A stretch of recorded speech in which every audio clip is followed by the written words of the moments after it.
Today is Green Shirt Day. It is a day aimed at raising awareness for organ donation here in Canada. Green Shirt Day was started following the Humboldt Broncos bus tragedy. 16 people were killed in that crash. One of those people was 21-year-old defenseman Logan Boulet. Logan was an organ donor. And when that information became public, it caused a spike in donations across the country. This is something that became known as the Logan Boulet effect.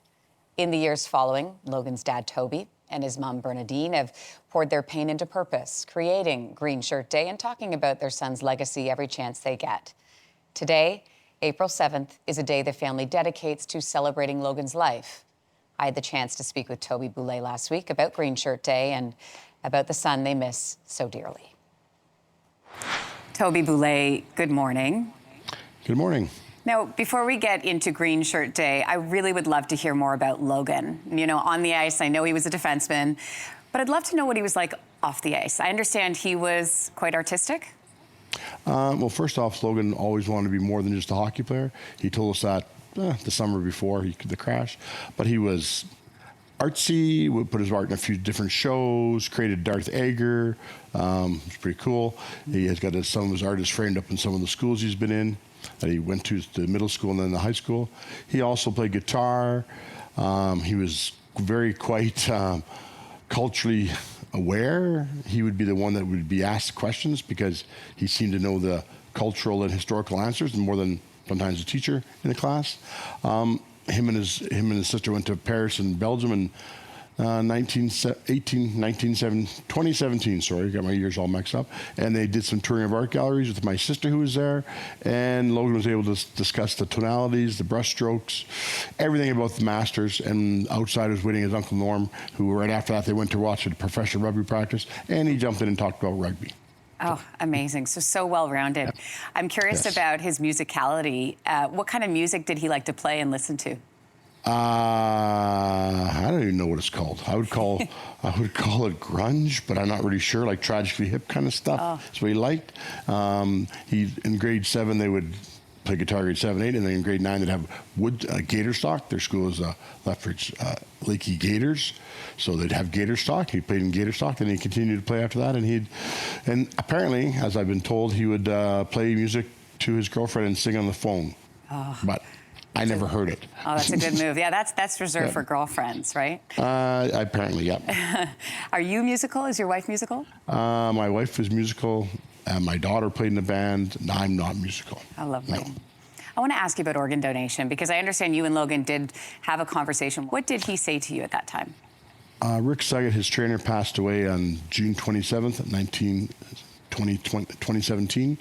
And then that August, we like sit in our back deck, it overlooks the city. So just sitting on our deck talking about stuff, and he just leans over and says, if I pass away, I want to be an organ donor just like Rick. He saved 6 lives, so can I. And I looked right at him and I said, you'll be 85 years old when you pass away, nobody's going to want your organs. And he stopped and thought, and he said, nope, I want to be an organ donor. So he told us. Of course, when we got to that little room in Saskatchewan at the Royal University Hospital, that was the last thing in my mind that he told me. But my wife, Bernie, she just offered Logan's organs. And so I supported and said, oh, Logan told us. And I'm here today. And you remembered that conversation? I remember it clearly as if it happened right now, because my deck is right beside me, yeah. Had you ever thought about organ donation before? Well, we all registered except for Logan. Logan hadn't registered yet. We registered years ago, and then we had to redo it because that's one thing that most people don't know in Canada, that even though you registered when you turned 18 or whatever years ago, or not years ago, it's just a paper registration. It's not online. You have to redo your registration onto online. So I had redone it, my wife had redone it, and our daughter Mariko had done it. And after Logan died, Canadians started hearing about a bump in organ donation. I remember this, directly attributed to your son, to Logan. What was your reaction when you realized he was inspiring so many other people to donate?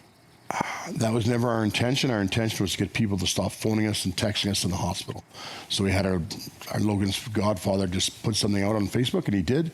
Put a very nice little story out. And as you said, social media took over, and it just launched it. And my wife and I are just like, this is amazing. This is not our intention. This is wow. Because we know that people were donating to the crowdfunding page, and now they could register to be an organ donor. It costs nothing to be kind. It costs nothing to register. 2 minutes of your time. So that was awesome. It was awesome. And is awesome, continues to be with conversations like this one. I mean, you and your wife, Bernadine, have been tireless in your efforts to draw attention and raise awareness for organ donation. So you created Green Shirt Day. What would you like Canadians to know about Green Shirt Day? Green Shirt Day to us is a celebration. To our family, our daughter announced that about 4 years ago. So it's a celebration of many, many things. April 6th is the day that was a tragedy, and Logan passed, and all of his friends passed that were on the bus, and the staff that are his friends also. But Green Shirt Day is a celebration. It's a time to get together with family and friends. It's a time to look at your registration. Are you registered? But most importantly, it's a time to have the conversation. Without the conversation in Canada, the organ donation stops. The family has to be asked, and they have to agree, even though the person has that, they're registered. It's so important. Now, Toby, the conversation is the most important part. Yeah, and that's why we're so glad that you're able to have that conversation with us today and the Canadians that are watching right across the country.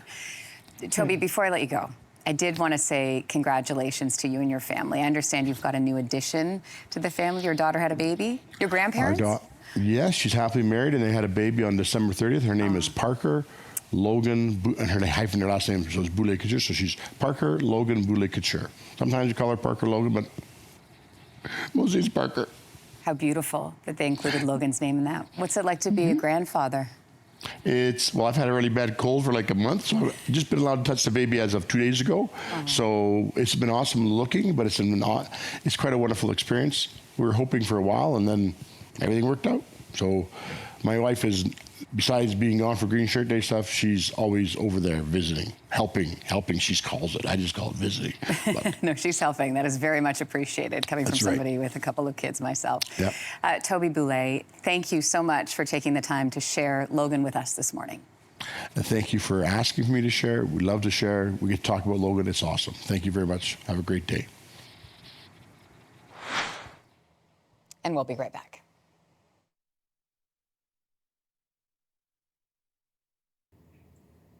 If you like that video, make sure to subscribe to the Your Morning YouTube feed, where you can find all kinds of new content posted every weekday morning.